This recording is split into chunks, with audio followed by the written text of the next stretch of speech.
Greetings. Welcome, everyone. Today is Wednesday, February the 20. What's our date today? Today is the 24th. Thank you. Today is the 24th, and we are literally in day 17 of a 20-day read of the fantastic book, Solving the Race Issue in America. Thank you for returning with us and for tuning in for the first time, if this is your first time tuning in to us. We have with us, of course, the author, H.J. Harris, who took the time and the patience and the courage to write such a powerful book. And we're also being joined by our two readers today. We have with us returning Ariel Payne, our second-year political science major, minoring in economics from Tallahassee, Florida, who happens to attend Florida A&M State University, where the Rattlers strike and they strike and they strike again. Greetings, everyone. Yes, she serves as the director of FAMU's chapter of Big Sister Mentoring Program, and she's also a member of the Hatchet Pre-Law Society and a sister of Phi Alpha Delta Law Fraternity, founded in 1902. And in addition, for the first time, her schedule's been so busy, we finally get to hear with us Miss Fran Allen. And Miss Allen is trained and coached various aspects of personal development. Listen to this: in the military, in corporate, in government, and in academic sectors. She has accomplished a bachelor's degree in business management from Johns Hopkins University. She served honorably the United States Marine Corps. Thank you for your service, Miss Allen. She enjoyed a career of public service in the federal government for over 34 years and finally retired from the Congress of the United States of America as the district director for the late great Congressman Elijah E. Cummings. She's currently the owner and CEO of Self-Development Success. Fran Allen is a dynamic and insightful keynote motivational speaker, seminar and workshop facilitator, and motivational discussion group leader. She delivers a powerful and practical set of ideas to inspire others to take their thinking outside of the box to discover their own greatness. And she's authored and self-published 4 books. She's a mother of 2, and she's also the editor of the National Black Unity News. Thank you for joining us today, Miss Allen. You're very welcome. It's my pleasure. Excellent. And so, Dr. Harris, we're ready to begin with a summary of what we discussed in our last discussion, and then we'll begin with our reader. So on to you, Dr. Harris. Thank you so much, Dr. Rogers, and our guests. I tell you, we have so much going on with this event. I'll just say this, Doc. So much has happened over the last 18 days. People are coming out of the woodwork. I just did an interview on a program, and people are coming out of the woodwork who want to know more about what we're doing. So we're going to have to really make sure that our recordings and all of our our Facebook Live and posts get out there for the world to hear. Over these last 18 days, we've come along so far from the idea of why the book was written, to address some of the issues of systemic and institutional racism that many thought had disappeared, but with the last administration and with some of the events, especially in the last month, we know that these things are alive and well. We've gone through the beginning where we talked about how racism and the race issue was at the heart of the formation of this country from the time the founding fathers sat down with the Declaration of Independence, and how racism, slavery was a deal breaker. Thomas Jefferson wrote that if they had included the issue of slavery at the Continental Congress and putting the Declaration of Independence together, there would have been no Declaration of Independence. So this was an issue that was so stark and so, you just might say, so central to the formation of this country. And this And it's really a contradiction because we have one group of Americans, our founding fathers, saying, you know, all men are created equal with certain unalienable rights of life, liberty, and the pursuit of happiness. And on the other hand, we have the same founding fathers owning slaves and perpetrating terrible punishments and the slave experience that they created. This division has progressed on up to today through the Civil War. And one of the things we talked about yesterday was that really more people were killed in the Civil War. Over 600,000 Americans died in the Civil War, which is more than the number that died in World War I and World War II and the Korean War put together. And so what this says is that the issue of race, the issue of slavery, is a core determinant, a core issue in this country, and that until it is resolved, it will be a core issue in this country. And so now we've come up to today, we've gone through some really rough reading. We talked about some of the factors of making a slave. We talked about the Willie Lynch letter. We talked about some of Frederick Douglass's comments on the idea of being a slave and the process of becoming a slave and some of the terrible things that happened to slaves. And we literally came up yesterday to this portion of where we go with this understanding. And so we've come so far up to the Reconstruction, which was a turning point in the last great attempt at solving the race issue in America. The last great attempt was the Civil War, where those 620,000 soldiers died. And the Reconstruction was the turning point where all of the gains of the Civil War were basically erased and the clock was turned back. So that is where we start today. So back to you, Dr. Rogers, to keep us moving forward. Excellent. So we'll read then with Ms. Ariel Payne as our leader and our reader. Ms. Payne, we'll turn it over to you. All right. The Reconstruction. The Reconstruction was a period in American history, 1863 through 1877, where the issues raised by the Civil War were to be addressed and resolved. It was during this 14-year period that the following primary issues were to be resolved: returning the Southern states that had seceded from the Union back into the United States, the status of former Confederate leaders, the integration of former slaves and free Black Americans into the legal, political, economic, and social system. The implementation of the Reconstruction and the controversy and violence that it caused leads one to believe that freeing the slaves was not a moral issue with most white Americans in power at that time. In a sense, the Reconstruction essentially began with President Abraham Lincoln's Emancipation Proclamation. The Emancipation Proclamation is often touted by Black and white Americans as the document that freed the slaves. Abraham Lincoln is called the Great Emancipator. The truth is far less noble. First, Lincoln was a politician. We do not know his personal thoughts on the issue of slavery, whether or not he thought it was morally right or wrong.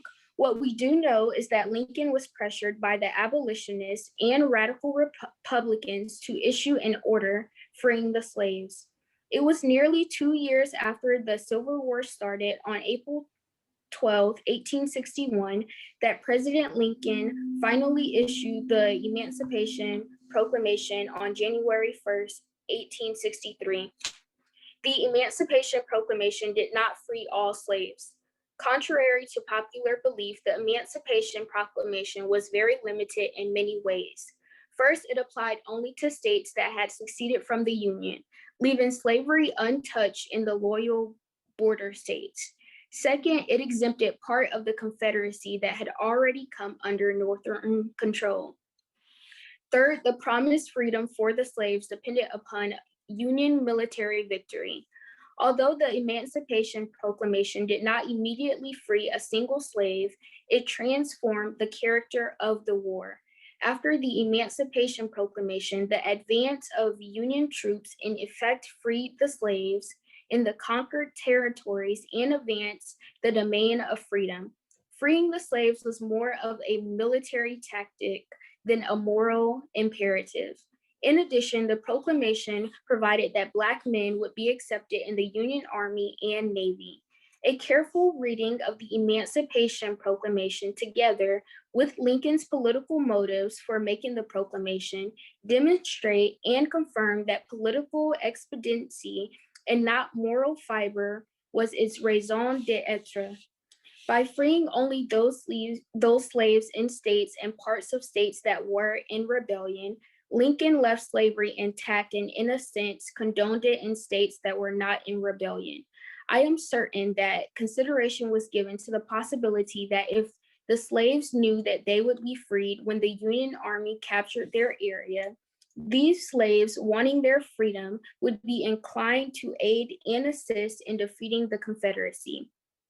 In addition, offering slaves a chance to serve in the Union Army or Navy could not only undermine the Confederacy, but also be a military advantage.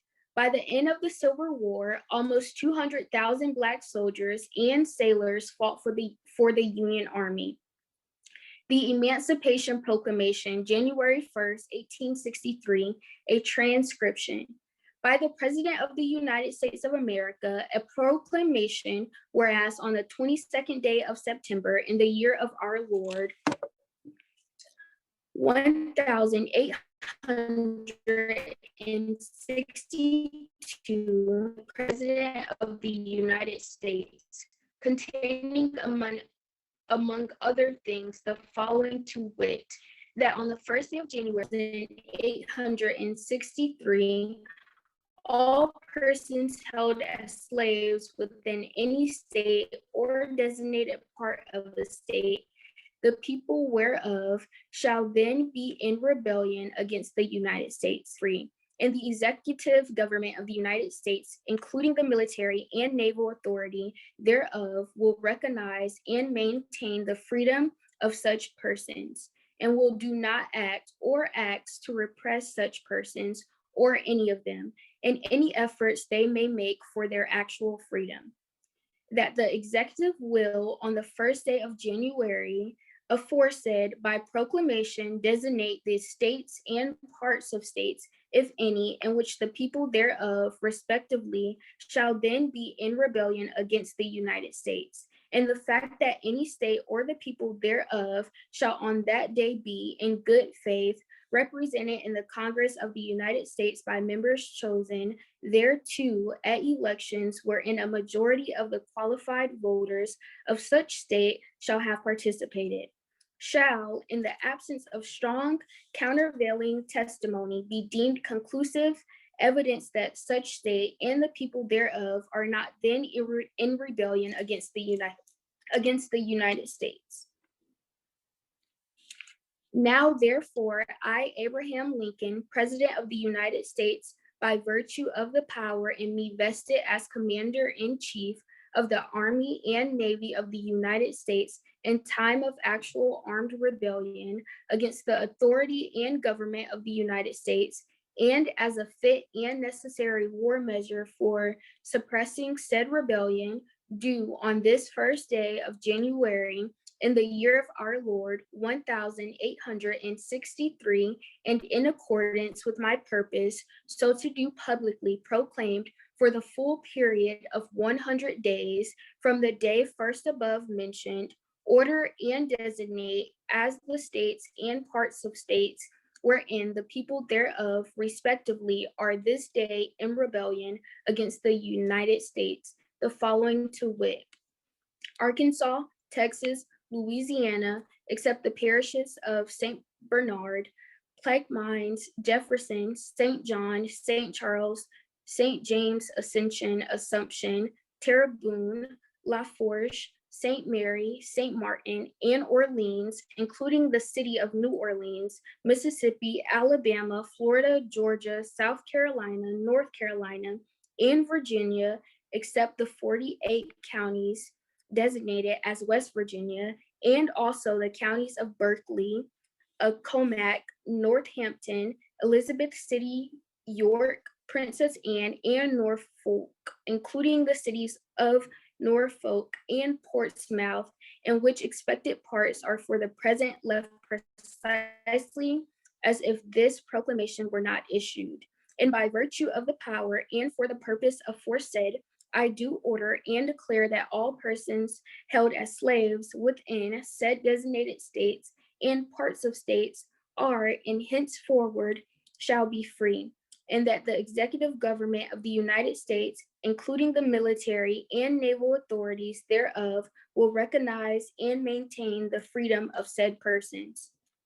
And I hereby enjoin upon the people so declared to be free to abstain from all violence unless in necessary self-defense. And I recommend to them that in all cases when allowed, they labor faithfully for reasonable wages. And I further declare and make known that such persons of suitable condition will be received into the armed services of the United States to garrison forts, positions, stations, and other places, and to man vessels of all sorts in said service.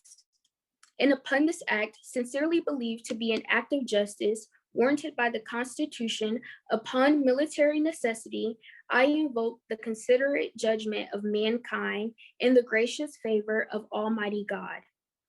In witness whereof, I have hereunto set my hand and caused the seal of the United States to be affixed. Done at the city of Washington, this first day of January, in the year of our Lord, 1863, and of the independence of the United States of America, the 87th, by the President Abraham Lincoln.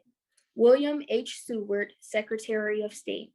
From the issuance of the Emancipation Proclamation through the end of the Reconstruction, some white Americans implemented a new type of slavery. The true freedom of Black American slaves was compromised and undermined at every turn. With Lincoln's assassination, Andrew Johnson, a Southern Democrat, became president. President Johnson had his own plan for presidential reconstruction that called for a general amnesty and restoration of property, except for slaves, to the defeated Southern Confederates who would swear loyalty to the Union. In Special Field Order 15, General William Tecumseh Sherman set aside part of coastal North Carolina, Georgia, and Florida to be settled exclusively by Black Americans. The Black settlers, many of whom were former slaves, were supposed to receive a possessory title to 40 acres of land and a mule. It was President Andrew Johnson who took the so-called 40 acres back from the Black Americans and returned it to its former owners, white Americans, Confederates who had fought against the Union. Eventually, Johnson aligned himself with the Southern white former Confederates under the theme, "White men alone must manage the South." Immediately upon taking office, President Johnson attempted his own brand of presidential reconstruction, creating a racist atmosphere at the highest level of government.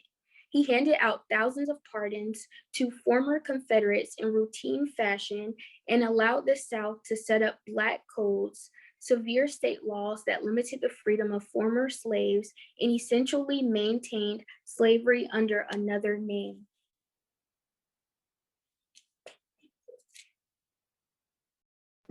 Wow, thank you for that powerful reading. And there's a lot in there. Dr. Harris, would you care to respond to this particular reading by Ariel? And then we'll ask Ariel to respond as well to the reading she just conducted for us. Yes, Doc. As I listened to Ariel reading it, it once again underscored the lack of moral issue with the institution of slavery. that as Ariel was reading the proclamation, the Emancipation Proclamation, how it was so carefully construed, you know, to eliminate certain counties and certain towns and certain areas, to say that the freeing of the slaves was a military tactic and not a moral assessment of a great harm done to a people. That really, you know, when it just reaffirms sort of taking that mystique away from Abraham Lincoln, the great emancipator. You know, he seemed to have been a person, you know, I didn't include it in the book, but when I looked more into Lincoln's life, he really was, is not really against slavery. He was concerned about the economic impact that eliminating slavery would have on the country. He was even concerned about the so-called the advantage that the South had over the North because it had free labor. But I never saw anything of a real moral issue that this is a wrong created and against humanity. And when we read the proclamation and the Emancipation Proclamation, it just underscores that it was no moral document. It was really a military document to punish those who are in revolt against the country. The sin was to be in revolt against the country. If you were not in revolt, based on this document, it's fine to keep your slaves. So it really, you might say, codified the contradiction that has always existed in America with respect to Black Americans. And then when we see, as Ariel was reading the portion about Johnson taking over, it was so interesting that he reaffirmed, he really set the foundation for the Declaration of White Independence, which would be 30 years later in Wilmington, North Carolina, when he said, the theme of the men, it isn't interesting, the theme of the new Johnson administration after Lincoln's assassination was white men alone must manage the South. It sounds a lot like, let's take our country back, doesn't it? And so it just shows you that the futility of some of the political and legal actions, that until America has a spiritual recapitulation, that this is going to continue to go on. This is so similar to what's going on right now. It's amazing. So I guess my take on it, and hearing it from the young scholar Ariel, was that we again have literally descended into the quicksand of racism. That after 620,000 men have died, the predominant mindset was still the same that it had been before the war, just with a different flavor. Back to you, Very Doc. interesting. And Ariel, what's your point of view upon actually reading this section and the Declaration, the Proclamation for Emancipation Proclamation? What are your thoughts? I'm gonna stand in agreement with Dr. Harris on the notion that what we read in this chapter today reflects issues that we still face currently.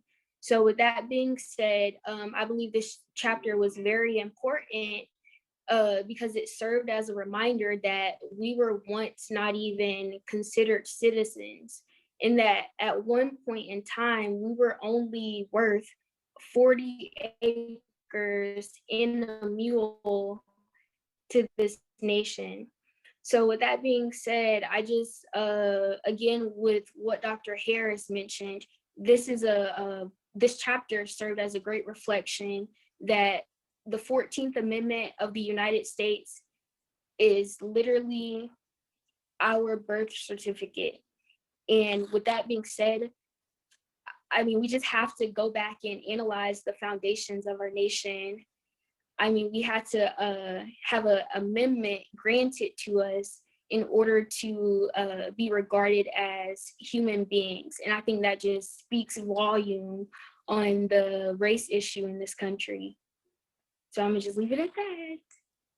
Okay. And something else to consider as well is this particular document is informed by the Douglas-Lincoln debates, wherein Lincoln was running as a U.S. Senator in Illinois against Douglas, and Douglas took the position that we did not need to continue to advance enslavement in certain expanding territories above the 46th parallel. And slave interest supported Lincoln in Lincoln's position, not because Lincoln was pro-slavery, but because he really tactically didn't take a position at all. And so when Dr. Harris points out that this is literally a military document, it's a political document and it's a military document, he gives them 30 days. And he said, no, I think it's 100 days. He says in 100 days, this will take effect. And it did not include certain places like New Orleans and others you indicated. So it was with sort of a scalpel that he carved out the portion of the nation to which this document did not apply. But in the document, it also says that the US military would back this play of the federal government and therefore protect, quote unquote, those who were formerly enslaved, and that now they were able to enter into US military service, which is what Frederick Douglass was advocating, was that the black man and woman, or the black man particularly, should fight and defend his freedom, this newfound freedom, by joining the military. So it's a complex set of issues, and there's so much in the document that can be teased out as individual lessons as well. And I think to see a student actually read the Emancipation Proclamation is like watching a student read the Declaration of Independence and the US Constitution. It's edifying because now when you hear other people talk about it, you can reference it in this text, and you can reference that you actually read the document for yourself, Ariel. And I think that's an amazing part of this process. Dr. Harris, would you care to respond before we jump into our next reading with our next reader? I tell you, Doc, just hearing it again and seeing it again, it once again projects the power of right and wrong. That even though, it's funny, the Civil War was not a war of liberation. The Southerners often called it the war against Northern aggression. But once again, it's playing with ideas. The North didn't start the war. The South started the war, and was really a war of secession, because the South was afraid. They felt they had the best deal going. They had free labor. They had many advantages over the North, and they felt that they could really strike out. They didn't really need the North anymore, that they could go on and create their own country. And as I looked in some of the other readings, the thought was that once the South established itself as a country, that it would then still, negotiate and function with the North. It was not a desire to conquer the North. It was a desire to pull away the South. And so they would literally take control of their destiny. So you wouldn't have the Supreme Court documents, the Missouri Compromise, this idea of slave states versus free states. And so there were so many things at play there, that the Emancipation Proclamation was just a small military and political document of virtually no real moral value, but it did have moral implications, because and very practical implications in terms of, yes, even the land piece, because originally, and it's a continuation, Dr. Harris, of the racism at the beginning of the nation. In the beginning of this nation, as you know, land was given to settlers. They could go out west and they could actually receive 40 acres of land that would then be in their possession. So when General Sherman issued Field Order 15, that is that 40 acres and a mule that we hear coming up in the reparations conversation. that was then rescinded by President Johnson, who created the post kind of Reconstruction environment that fed racist Southerners, particularly, what they wanted, which was an opportunity to reassert their God-given right to land and to the control of human beings on that land of African hue. Absolutely. Really, Absolutely. really interesting.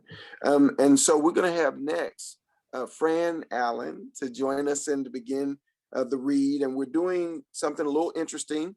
We're going to hold on to chapter 9 in the text for tomorrow. And we're going to jump to chapter 10, Thank God for Television. And Miss Allen, would you kindly read that portion for us? Yes, I will. Thank you. Chapter 10, Thank God for Television.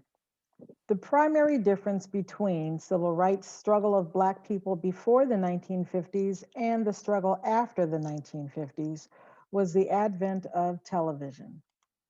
Is my volume okay? America's track record in dealing with Black Americans shows the absence of a true moral compass.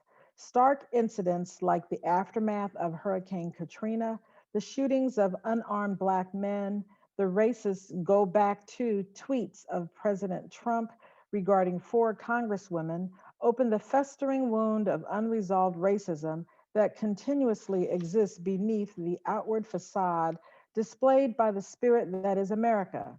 This festering wound is a direct result of the paradigm of slavery that holds America solidly in its grip.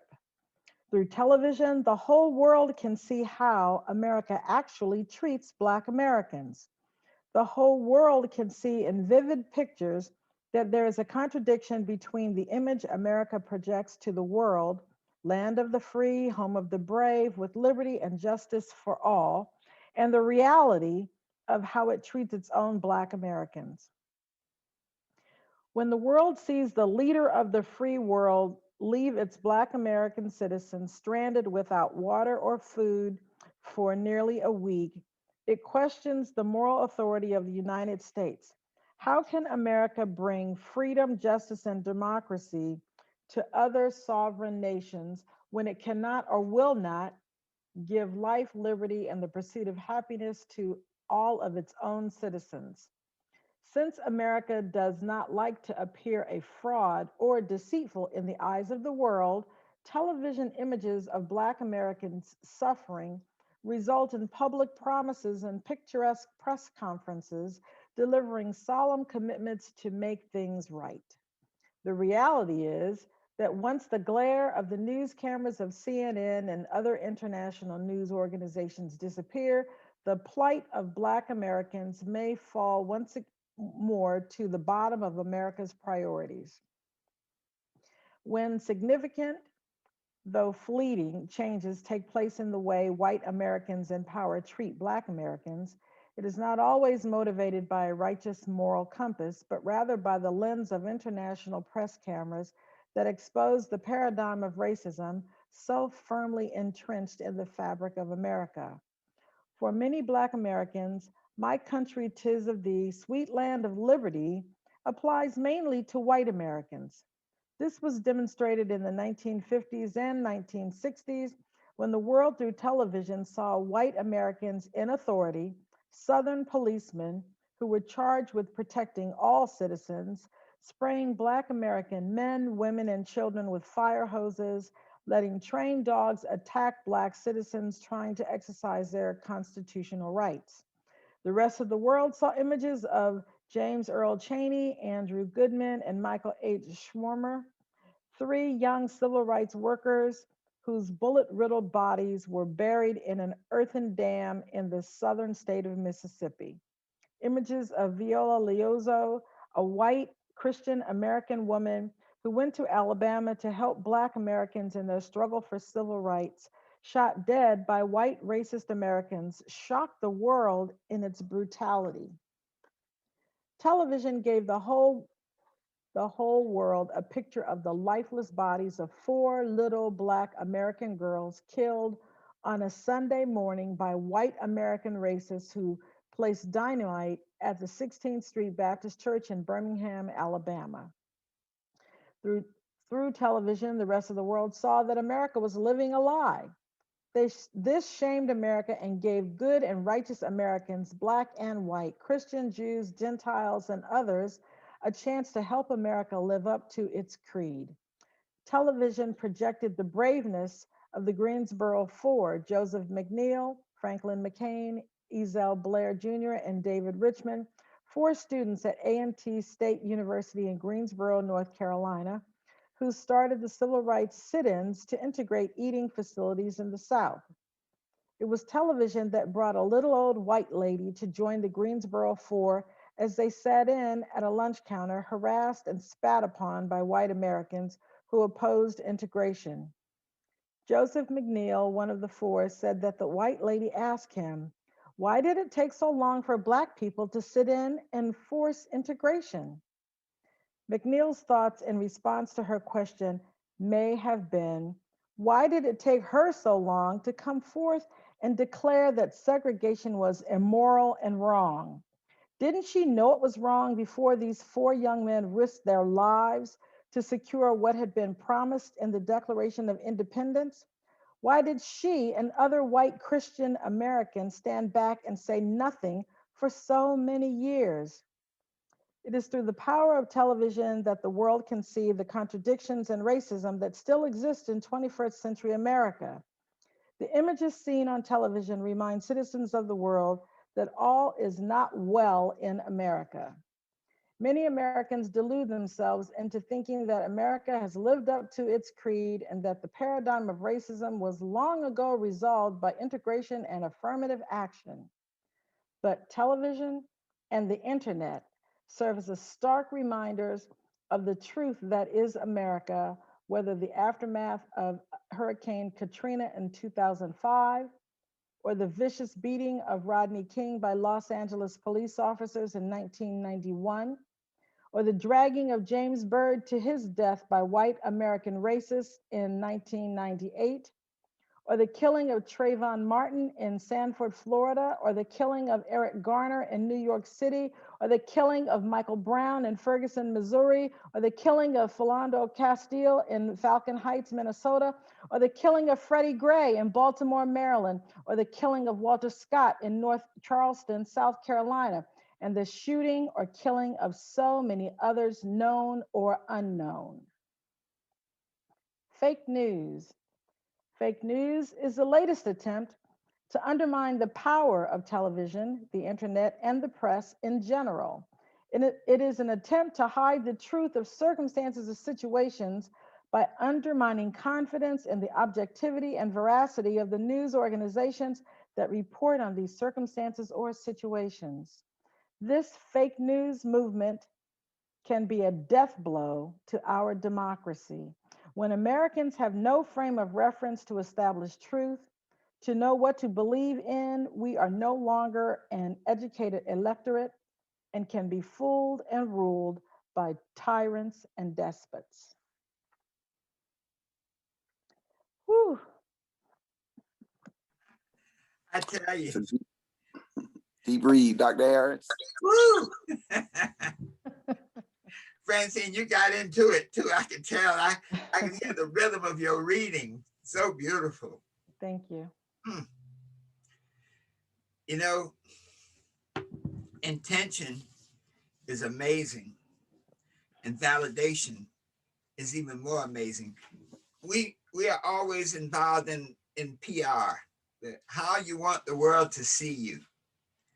And I think there's a desire for congruence between what you say you are and what people see that you are. And that, thank God for television. When we were writing that piece, that was the one thing that was different. If you go back historically, there were sit-ins before, there were many other attempts. Adam Clayton Powell was a great civil rights activist. He had his whole strikes in Harlem. There was a time in Harlem, New York, when Black people could shop in the stores, but couldn't work in the stores. Mhm. And so he was a great, you might say, civil rights activist. But all of that depended, how the world saw you still didn't get out. People didn't have a visual of what it meant to be a Black man or a Black woman in America. But with television, when people saw it, and it's interesting, as a child of the 50s, we saw it all the time, but we didn't even think about it because it was so normal. But once the world saw it on television, that was a change in the game. And so this desire to be congruent with your principles was a fueling mechanism for the civil rights era. And it comes right up to today, as you were reading today. And we were talking about the fake news, that the moment you undermine the news, so then a person could see the murder of George Floyd, and when you label it as fake news, you can create in the minds of some people that it didn't happen. There's a whole body of people that believe we never went to the moon.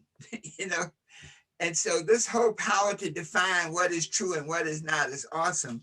And television was the foundation, but the internet has taken it to steroidal level. In TV, Dr. King used to make decisions on when they would march based on the 6 o'clock news. If you march too early, there could be an intervening news event. If you march too late, it was too late to get on television.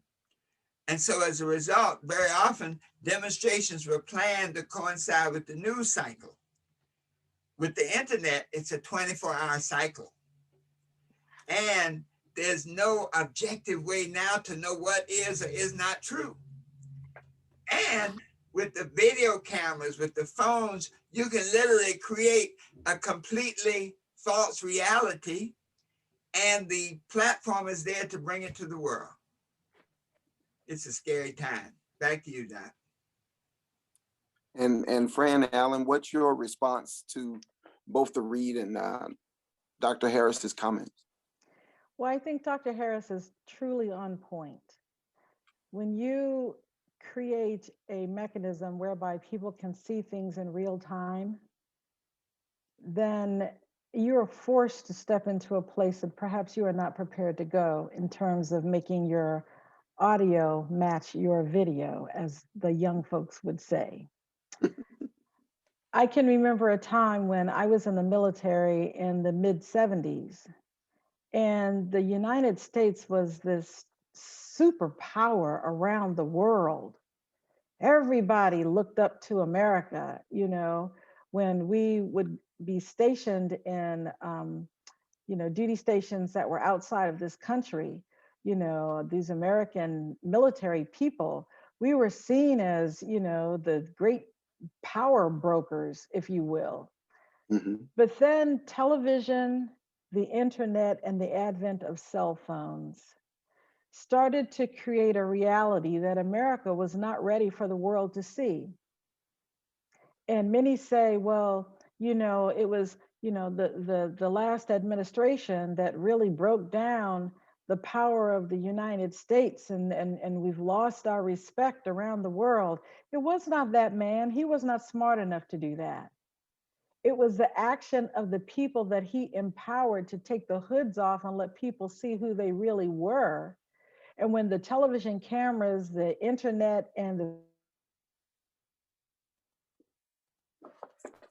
that is the thing, that began to break down the image of this powerful nation being so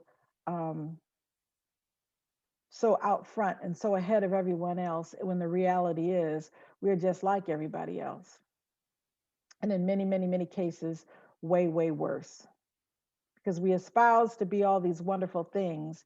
And then as soon as we think no one is looking, we're putting our knees on people's necks, and we're shooting people in the back, and we're burning down people's homes, and we're taking their places to live, and we're shutting down their jobs, and we're snatching their children out of school, and the world is watching, and they can't take those images back. So now they resort to what they have created to serve themselves, the fake news. They use the fake news as a smokescreen, as a hoodwink, so that they can continue to do what they do without the consequence that should come with it, because we've already seen that you can tear up the Capitol and there's fewer, if any, consequences. So yeah, there's fake news, but they didn't create it to fool the rest of the world. They created it so that they could have a smokescreen to continue to do what they do.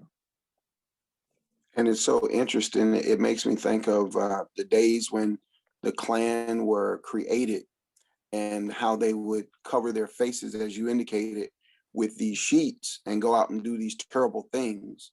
And Dr. Harris wrote of Schwerner, Cheney Schwerner, and our third person. What was the third person's name again? Was it McNeil? No, I think it was Goodman. Yes, and that happened. They were in the Tallahatchie River in Philadelphia, Mississippi. And so I was reading of how Ronald Reagan actually went to Mississippi, and he spoke first at the Mississippi National Convention. And of course, he was, aware of the historical culture of the Mississippi. And when a lot of the Democrats left the Mississippi Party to become Republicans, that's when Reagan switched his party. And so ultimately, fast forward, Reagan goes back and he gives a speech in Philadelphia, Mississippi. And it's a dog whistle for racists who understand the significance of that location. And with the media, you could explore it and you could explain it, and people that weren't there when they murdered those 3 civil rights workers could now become informed. And there was a controversial speech, there was backlash because of the fact that the media uncovered the truth and shared it with the world, shared it with Americans who could then make an informed response. Right. And so this idea that, again, there's a continuation from the history to the past, to the present, and to the future, and that needs to be interrupted if we're going to really take this nation forward. Ariel, would you care to respond to what you just heard prior to asking Dr. Harris to respond once again, please?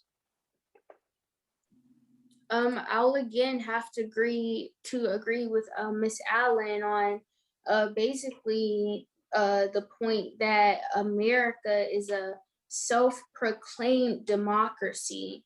So with that being said, it claims to, hold all of these principles of equality and justice for all, yet it's really a hypocrisy because, just look at the actions of not only our previous presidents, but just like some of our counterparts. It's evident that the principles that America claims to hold so dearly, they don't abide by. And so I think that's what's clear from today's reading. Thank you. Dr. Harris? It's funny.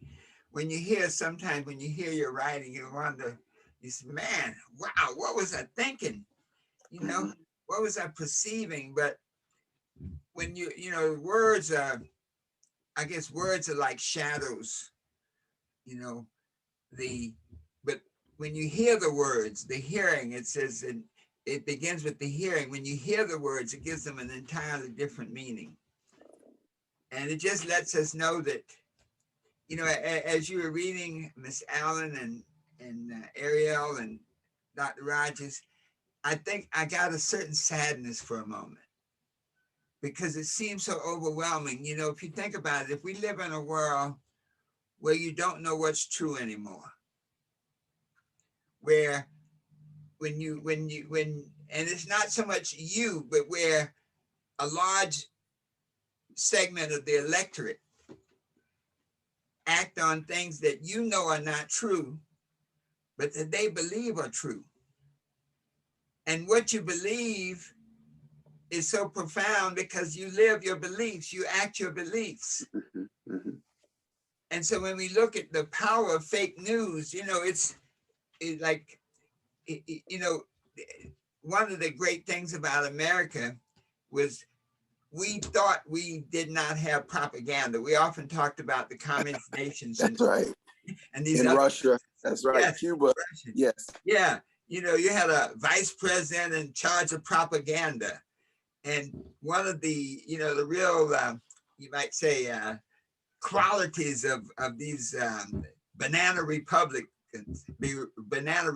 was that you had a propaganda person, and that this person fed the public lies and made the people, kept them in the dark about what was really going on.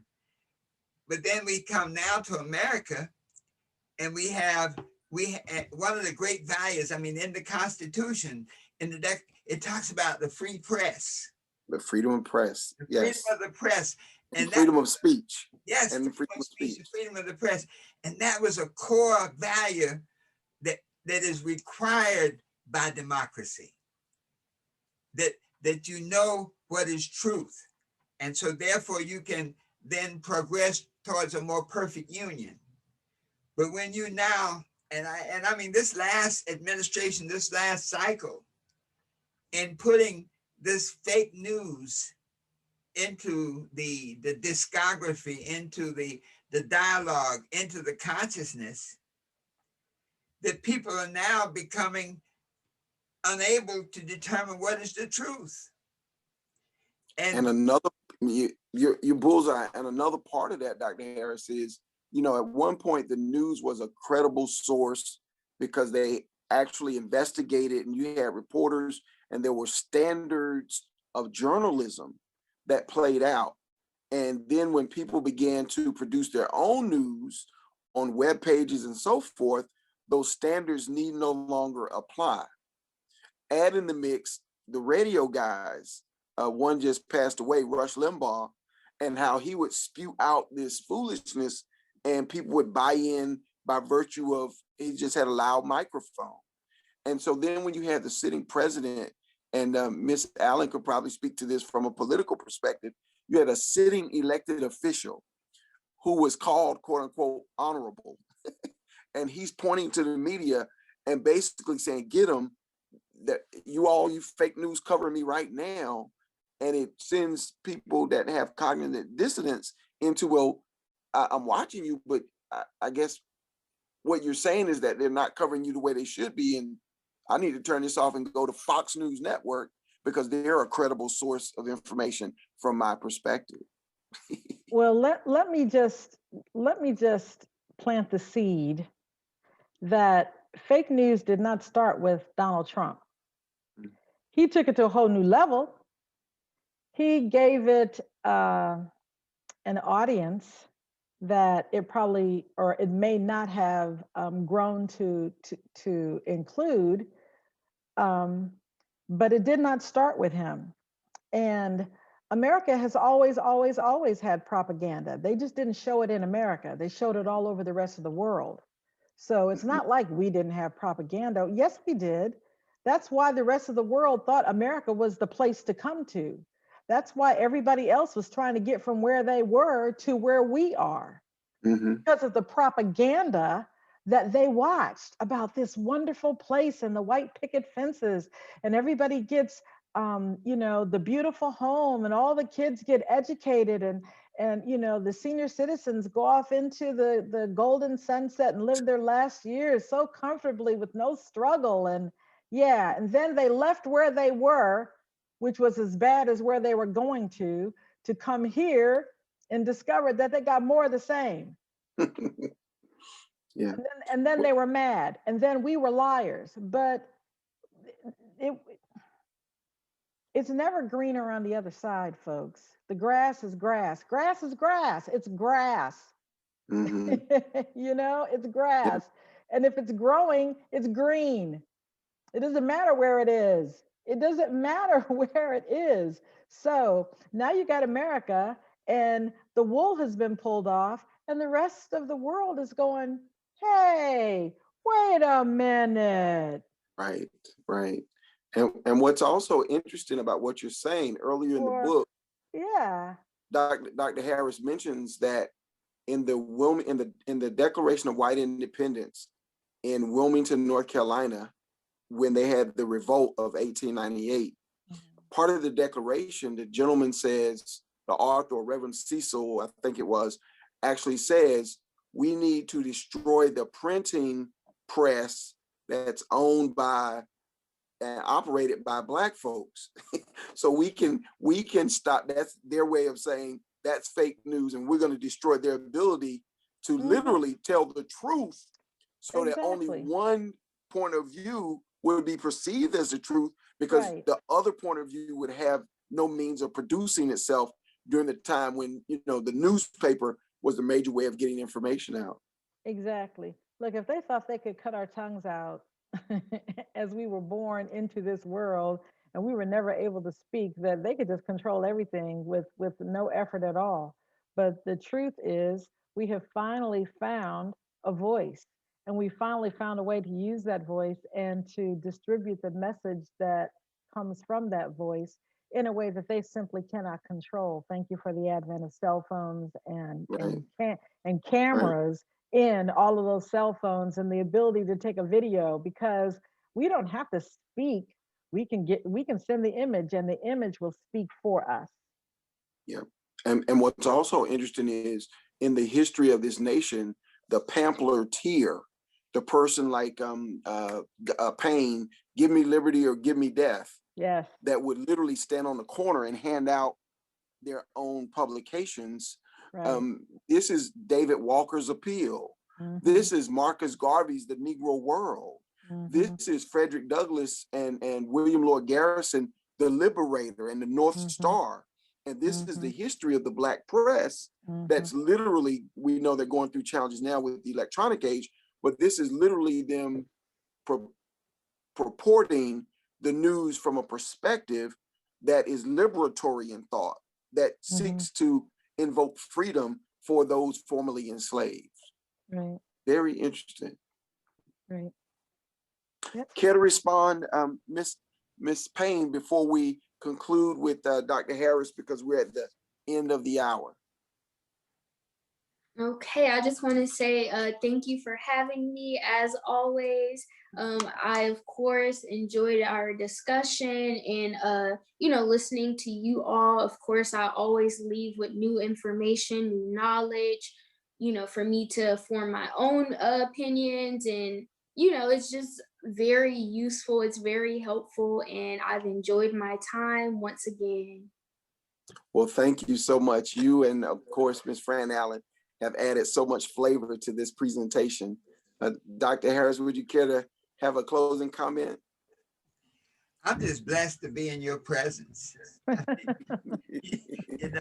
Ms. Allen, as you were sharing, such a seasoned perspective. It's like you've been out there, you've been in the military, you've been around the world, and that gives you such a universal perspective. And we thank you so much for that, because when we look at our young people, Ariel, one of the goals I think that we've accomplished, when we set out to do the big read, you ever start to do something and you're not sure how it's going to go or why it's going to go or if it's going to go? And we were guided a lot by a real spiritual principle. And the principle was that we have an obligation to share what we know with the next generation. Yes. Because the essence of the civil rights struggle, when we were talking about the Greensboro Four, these were men, I think, two were 18 and two were 19. And just barely 18. Jojo had just turned 18. And so here, 18 and 19-year-olds like Ariel and you all were the ones that changed the face of the world. Dr. King, when he was with the Birmingham, with the busboy, he was only 26, and by that time he was communicating with the world on a massive level. And so when in this era of fake news and this, we have come to a point where, as I listen today, I'm really becoming more and more concerned, because once we lose that frame of reference, when we talked about Willie Lynch and the idea of creating a slave. That a part of creating a slave was to eliminate their frame of reference, as he said, to have people revolving on a revolving axis, so you never know which way is up. You know, you never know which way is down. You know, as a military person, when you're in a plane and you can't see the ground, it's hard to know which way is up.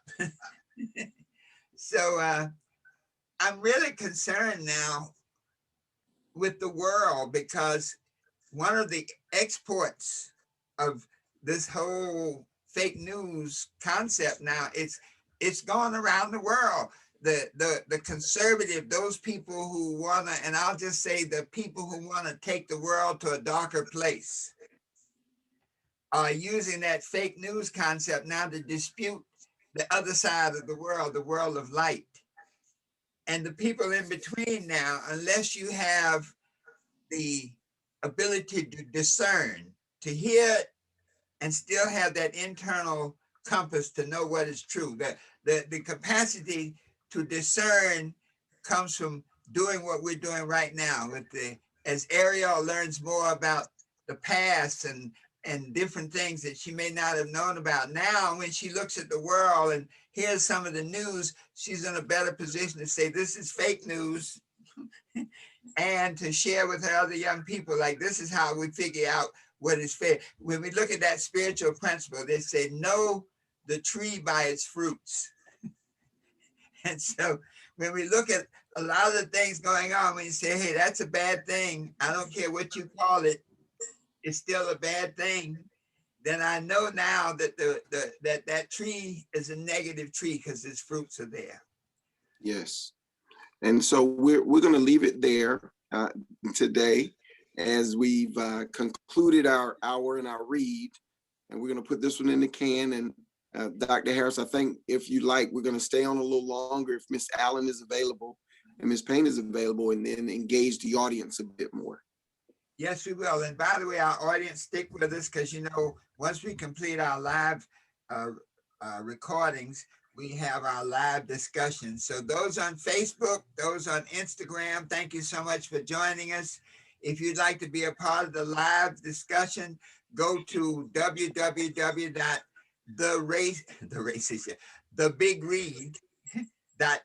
www.thebigread.net. Register. We have 2 more days. We have the great George Frazier, one of the great businessmen and persons in the Black community and the corporate community. He'll be doing some reading tomorrow, and we have some other surprise readers.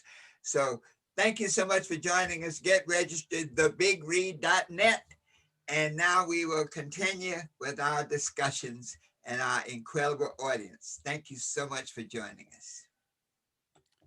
Thank you so much, Miss Payne and Miss Allen. Ideally, you can stay, but we understand if you have a class or another obligation, if you have to depart us.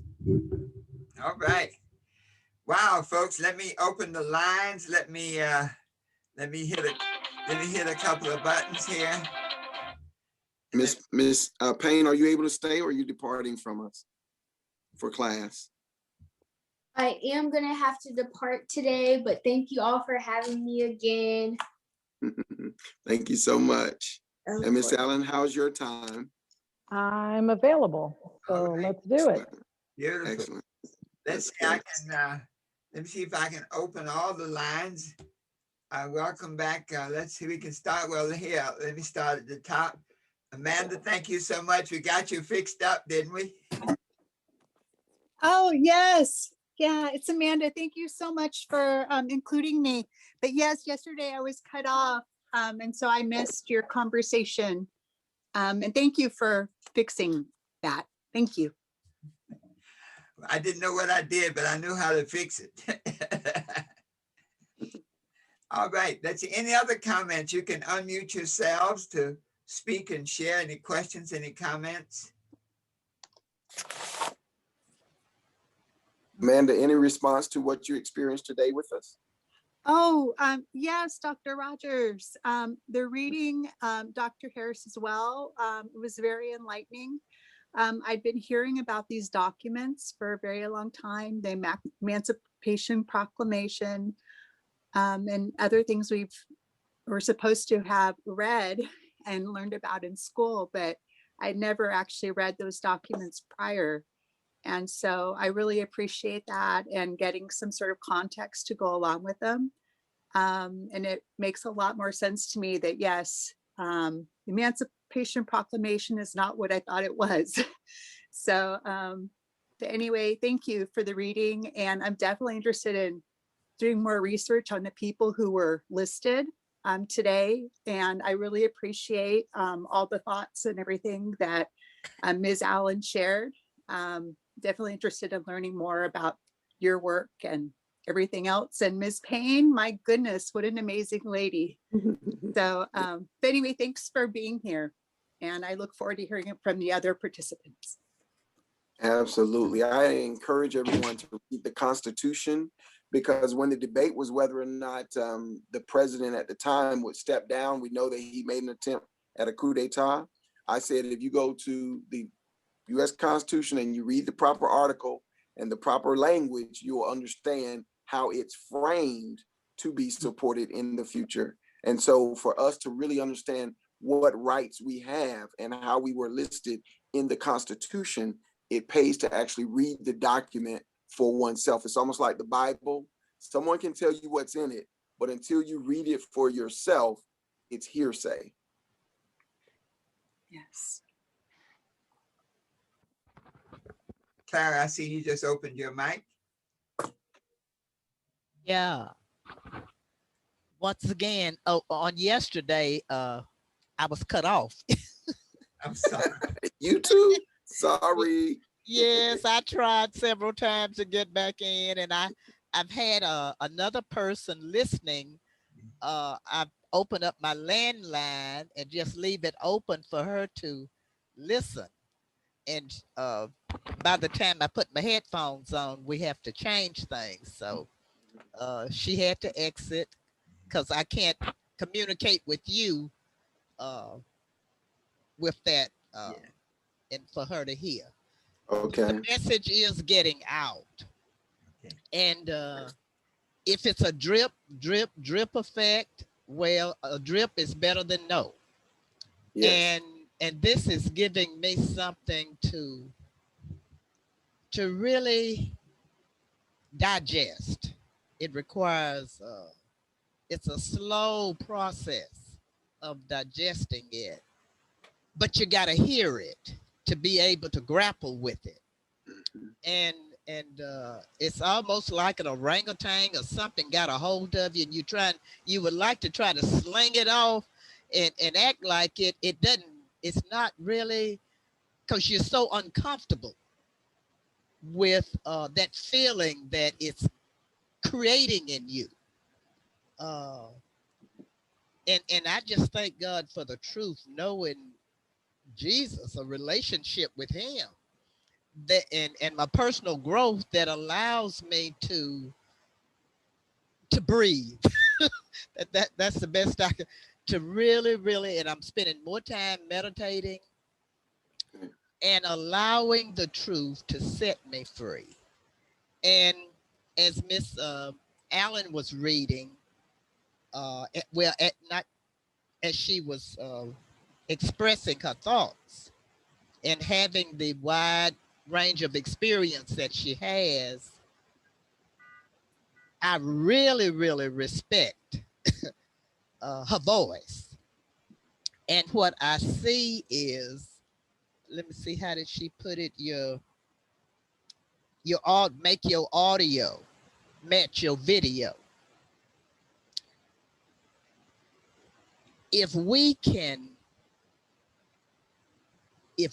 connect that, and it's a spiritual walk, it's a spiritual journey. Something's got to happen on the inside of us. It's like it takes more than OxyClean. When I get stains in my garments, I put the garment in OxyClean. But this is the blood. We need the truth. We need to go to Calvary. America needs what she's projecting for her to be able to become washed in that which she's purporting. And I can see how. I remember as a young person really hating if somebody wasn't walking the walk, telling me one thing and not doing it. I hated that spirit of the hypocrisy. And I just see where America, it's like we had the reputation, but we didn't have the character. And until we get that, until they can align with each other, I mean, until the character can become, let's say, a picture of who we are being, because who we are being ain't nothing like who we want folks to think we are. And it's just not going to work any longer because there's too many pictures that it's like just pull the cover off of us. Thank you. And show the world who we really are. So we got to do better. Wow, Clara. Ooh, thank you. Wow. You laid it out. Miss Allen, did you want to share any? Clara she was taking notes on you, girl. Well, I appreciate you, and I am flattered and humbled. I just try to call things the way that I see them. I'm trying to make my audio match my video, Yes. and it is not my place to make somebody else walk that walk. It's my place to be the example of how you walk that walk. Woo. Yes. And so someone was telling me earlier today about another situation, but at the end of the day, my response to them was, be not so concerned about what everybody else is doing until you have pulled your own horse into the barn. So stop wasting my time trying to get me to help you make everybody else get right, but you're not trying to get right, and I can't get right following you.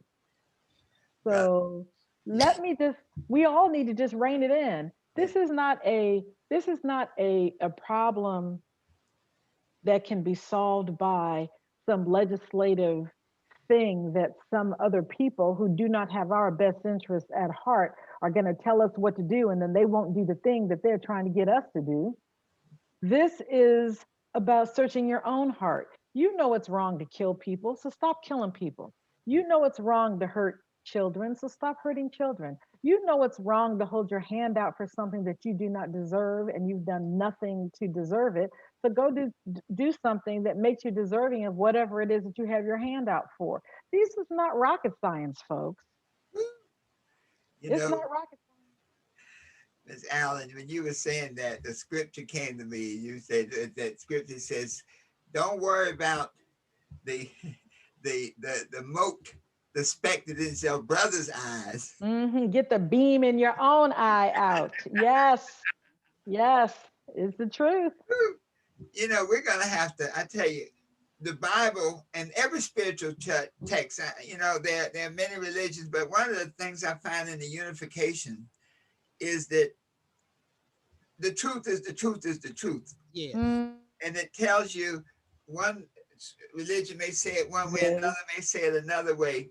But as you were saying, that when our ability to discern the truth is going to be very helpful as we go forward. I see one of my great warriors from Baltimore. Lou, how are you today? Doing well today. How's everybody? Oh man, this is a powerful group here. Yeah, I tell you, when you guys first came on, Dr. Harris and Dr. Rogers, it made me think of the young Ariel and Fran together, and the only thing could come in my mind was the bold and the beautiful. You had two bad sisters with you today, and Miss Payne was just absolutely awesome in terms of her ability to read and comprehend and then relate what she had read. Often with our children, we want them to become better readers, but that's just the first part of it. the retention and the comprehension of what you read is just as important. And Miss Payne just hit out the park. And so I just came up with AP, all powerful, Area Payne. But I did have a comment about fake news. Yes. Because as Fran stated, fake news didn't start with Trump. Fake news goes back to the days when you saw an image of our Lord and Savior with blue eyes and blonde hair. That was the first piece of fake news we saw. The next piece we saw was how the slave owners utilized context and passages in the Bible to create that misuse of the Bible in terms of your status in life. And then as we move on, we see the fake news in the lack of the achievements and the contributions of African Americans in America's public school books. And this is something that's been going on for centuries. Thanks God for Dr. Carter G. Woodson, because with his book, The Miseducation of the Black American, he began to tell a different story. And lastly, when you look at fake news, you can look at the mischaracterization of our leaders. Look at how they mischaracterized Marcus Garvey, Malcolm X, and on it goes. When we have a leader come up, be it Martin Luther King, Adam Clayton Powell, Thurgood Marshall to some extent, there's always been the media who says, this is the worst of that good person that y'all love so much. So whatever Michael Jordan could do on the basketball court, the only thing they could find was his lack of gambling, the way he liked to spend money and gamble. So they used fake news to tear us down.